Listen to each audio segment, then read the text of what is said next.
Welcome to my channel.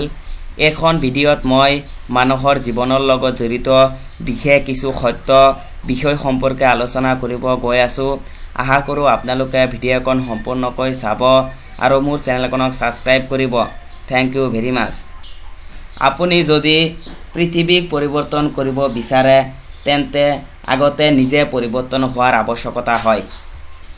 সফল তথা success কেতিয়াও স্থায়ী নহয় আৰু ব্যৰ্থতা মানে মৃত্যু নহয়। গতিকে আচল কাম হ'ল সাহস বজাই ৰখাটো। মনত ৰাখিব, যিজন মানুহ অলপতে খুব বেছি আনন্দিত হয় সি কিন্তু অকণমান আঘাততে খুব বেছি আঘাত পায়। কাৰণ আনন্দ পোৱাৰ ক্ষমতা যিমানে বেছি হয়, কষ্ট পোৱাৰ ক্ষমতাও সিমানে বেছি হয়। আত্মবিশ্বাস আৰু পৰিশ্ৰমে তোমাক সদায় সফল কৰিব, বিৰাট কোহলীয়ে কৈছিল। সফল হোৱাৰ কোনো গোপন ৰহস্য নাই। ই হ'ল কেৱল প্ৰস্তুতি তথা প্ৰিপাৰেশ্যন, পৰিশ্ৰম তথা হাৰ্ডৱৰ্ক আৰু ব্যৰ্থতা তথা ফেইলাৰৰ পৰা পোৱা শিক্ষা গ্ৰহণৰ এক সন্মিলিত ফলাফল। জীৱনত সৰু সুৰা কামবোৰ আপোনাৰ হৃদয় আৰু মন লগাই কৰক।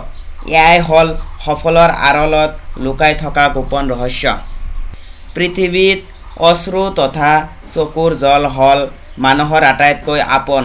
কাৰণ সুখৰ সময়ত ইয়াক নাপালেও দুখৰ সময়ত অৱশ্যই পোৱা যায়। যিটো কাম তুমি নিজে নকৰা বা কৰিব নোৱাৰিবা সেইটো আনক কেতিয়াও উপদেশ নিদিবা। হজৰত আলী ৰাদিয়াল্লাহু তাআলা আনহুৱে কৈছিল। মমবাতিৰ ভিতৰত থকা সূতাডালে মমবাতিক কয়, মইহে প্ৰজ্বলিত হৈ আছোঁ, কিন্তু আপুনি কিয় কান্দিছে? তেতিয়া মমবাতিয়ে কয়, হৃদয়ৰ মাজত ঠাই দিয়াজনে যদি জ্বলি আছে তেতিয়া অশ্ৰুটো ওলাবই। যিজন মানুহে আনৰ অনুভূতি তথা ফিলিংছৰ কোনো মূল্য দিব নাজানে সেইজনে কেতিয়াও কাকো ভাল পাব নোৱাৰে, মাদাৰ টেৰেছাই কৈছিল। অভাৱ যেতিয়া দৰজাৰ ওচৰত আহি থিয় দিয়ে, ভালপোৱা তেতিয়া খিৰিকীৰে পলাই যায়। সুন্দৰ মানুহবোৰ সদায় ভাল নহয়, কিন্তু ভাল মানুহবোৰ সদায় সুন্দৰ হয়। দাপোনত যদি চেহেৰাৰ সলনি চৰিত্ৰ দেখা পোৱা গ'ল হয়, মানুহ চেহেৰাক বাদ দি চৰিত্ৰ ঠিক কৰাৰ কাৰণে ব্যস্ত হৈ পৰিল হয়।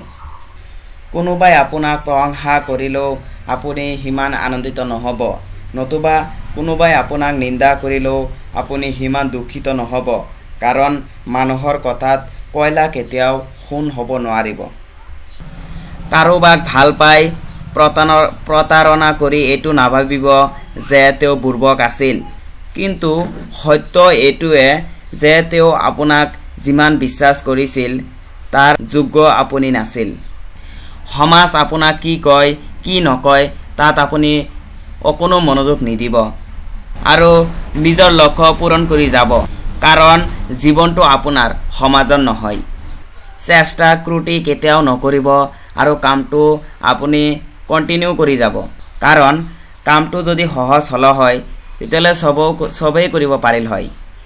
পৃথিৱীৰ সুন্দৰতম বস্তু যাক আমি দৰ্শন কৰিব নোৱাৰি, যাক আমি স্পৰ্শ কৰিব নোৱাৰি, সেইবোৰ হৈছে দয়া, আন্তৰিকতা আৰু ভালপোৱা। Thank you very much for ৱাচিং this video'. Thank you once again.